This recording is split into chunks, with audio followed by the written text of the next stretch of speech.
আসসালামু আলাইকুম। HRL IT টেকের পক্ষ থেকে সবাইকে জানাচ্ছি শুভেচ্ছা।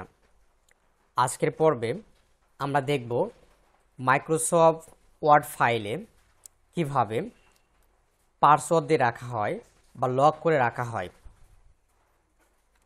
এই ট্রিকটি আজকে আমরা শিখব।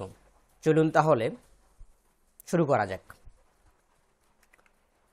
সর্বপ্রথম আমরা এখানে আমাদের যে ফাইলটি আছে এই ফাইলের মধ্যে আমরা কিছু লিখে নিই।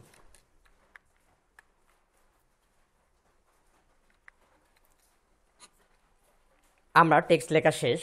এখন এই যে ফাইলটা আছে ডকুমেন্ট 1 যে ফাইল নেমটা দেখা যাচ্ছে, এই ফাইলটাকে আমরা লক করে রাখতে পারি কিভাবে, এবং অন্য কেউ যদি এই ফাইলটি ওপেন না করতে পারে, এই জন্য আমাদের লক করা।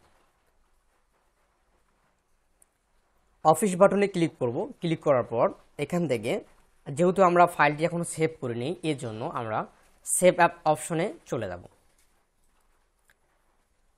Save app option dialogue box থেকে আমরা এই ডায়লগ বক্স থেকে নিচে দেখতে পারবো, একদম নিচে টুলস নামে একটা অপশন আছে।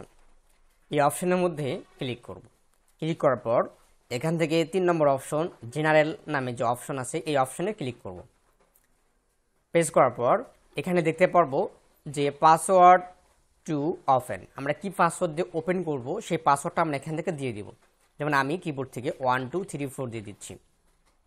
এবার ফাইল শেয়ারিং আউটপুট ডকুমেন্ট, যদি কেউ ফাইলটি শেয়ার করে কখনো, সে পাসওয়ার্ড চাবে, এই কারণেই আমরা এখান থেকে 1 2 3 4 এটাও দিয়ে দিলাম। এরপর আমরা ওকে প্রেস করব। এখান থেকে আমাদের কনফার্ম পাসওয়ার্ড চাবে, আমরা কনফার্ম পাসওয়ার্ড এখান থেকে 1 2 3 4ই দিয়ে দিলাম। দিয়ে দেওয়ার পর ওকে প্রেস করলাম। এবার রিসেন্ট পাসওয়ার্ড, যদি আমরা কখনো ভুলে যাই কখনো পাসওয়ার্ডটা, এই কারণে আমরা নতুন একটা পাসওয়ার্ড দিতে পারি বা ওই পাসওয়ার্ডটাই দিয়ে দিই এখানে 1 2 3 4।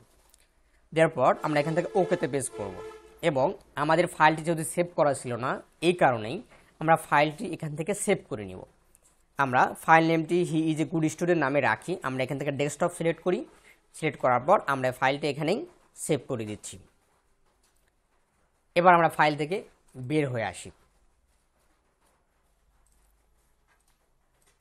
এবার আমরা এই যে হি ইজ এ স্টুডেন্ট নামে যে ফাইলটি দেখতে পাচ্ছি, এই ফাইলটি যদি আমরা এখান থেকে ওপেন করি, ওপেন করতে গেলেই আমাদের এখানে পাসওয়ার্ড চাবে।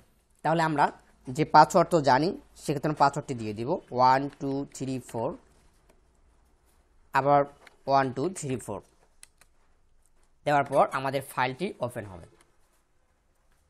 এবার আমরা তো ফাইলটি পাসওয়ার্ড দেওয়া শিখলাম।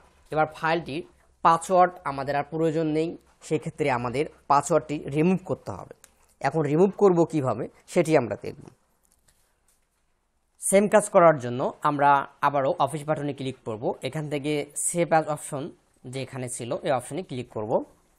ক্লিক করার পর আমরা আবারও টুলস মেনুতে যাব। যার পর জেনারেল মেনুতে গিয়ে আমাদের যে ওপেন যে পাসওয়ার্ডটি দিয়েছিলাম এই পাসওয়ার্ডটি আমরা এখান থেকে কেটে দিব, এবং রিসেন্ট যে পাসওয়ার্ডটি ছিল বা ফাইল শেয়ারিং দিয়েছিলাম এটা আমরা এখান থেকে ডিলিট করে ফেললাম।